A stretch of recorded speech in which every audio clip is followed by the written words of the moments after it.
पाकिस्तान के पंजाब प्रांत के एक छोटे से शहर में एक लड़का हर साल 14 फरवरी को एक कब्र के पास जाकर घंटों बैठता है।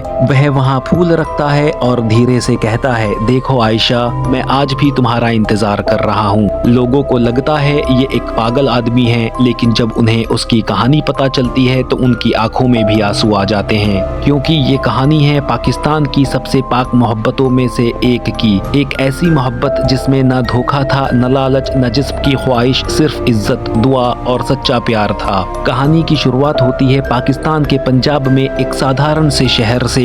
वहीं रहती थी आयशा। आयशा बेहद खूबसूरत थी और उसकी सबसे बड़ी खूबसूरती उसकी सादगी और मासूमियत थी। वो हमेशा सिर पर दुपट्टा रखती और नजरें झुकाकर बात करती। उसका सपना था कि वो पढ़ लिख कर अपने माता पिता का नाम रोशन करे। उसी कॉलेज में पढ़ता था एक लड़का, अब्दुल रहमान। अब्दुल एक गरीब परिवार से था। उसके पिता रिक्शा चलाते थे और माँ घर में सिलाई करती थी। लेकिन अब्दुल के पास एक बहुत बड़ी दौलत थी, उसका साफ दिल। एक दिन कॉलेज की लाइब्रेरी में आयशा की किताबें अचानक गिर गईं। वह थोड़ा घबरा गई। तभी पास खड़ा एक लड़का चुपचाप झुककर किताबें उठाने लगा। वो अब्दुल था।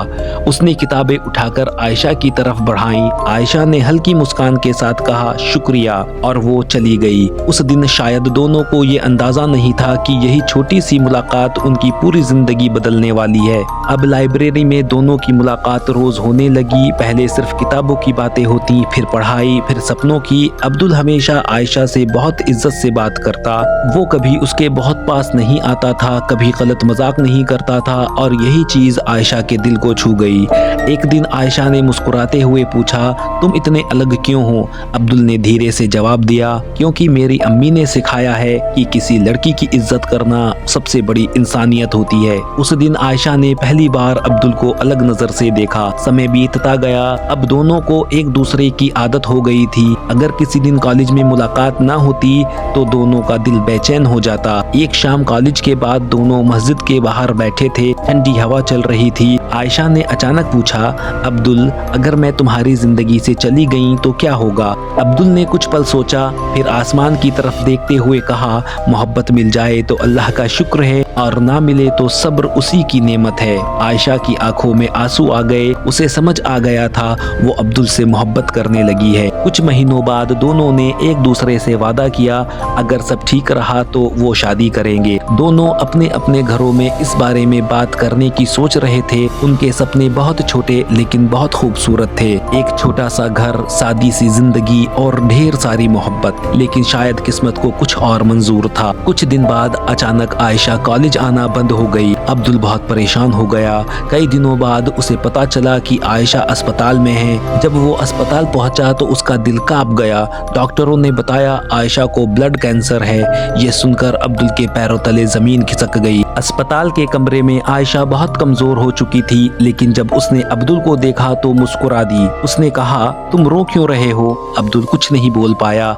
आयशा ने उसका हाथ पकड़कर कहा, अगर मैं बच गई तो तुमसे शादी करूंगी, और अगर नहीं बची तो तुम मेरी वजह से अपनी जिंदगी मत रोकना। अब्दुल ने सिर झुका लिया, लेकिन उसके दिल में एक ही दुआ थी, या खुदा मेरी जिंदगी ले ले लेकिन आयशा को बचा ले। कुछ दिनों बाद आयशा की हालत और बिगड़ गई। उसने अब्दुल को आखिरी बार बुलाया।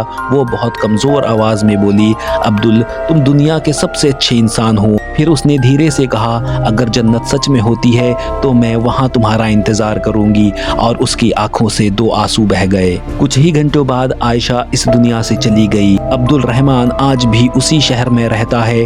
उसने आज तक शादी नहीं की। हर साल आयशा की कब्र पर जाकर फूल रखता है और धीरे से कहता है, मैंने आज तक तुम्हारी जगह किसी को नहीं दी। आज की दुनिया में जहाँ लोग प्यार के नाम पर धोखा देते हैं, वहीं पाकिस्तान की ये कहानी हमें सिखाती है, सच्ची मोहब्बत पाने से ज्यादा निभाने में होती है, और अगर मोहब्बत सच में पाक हो तो वो मौत के बाद भी दिलों में जिंदा रहती है।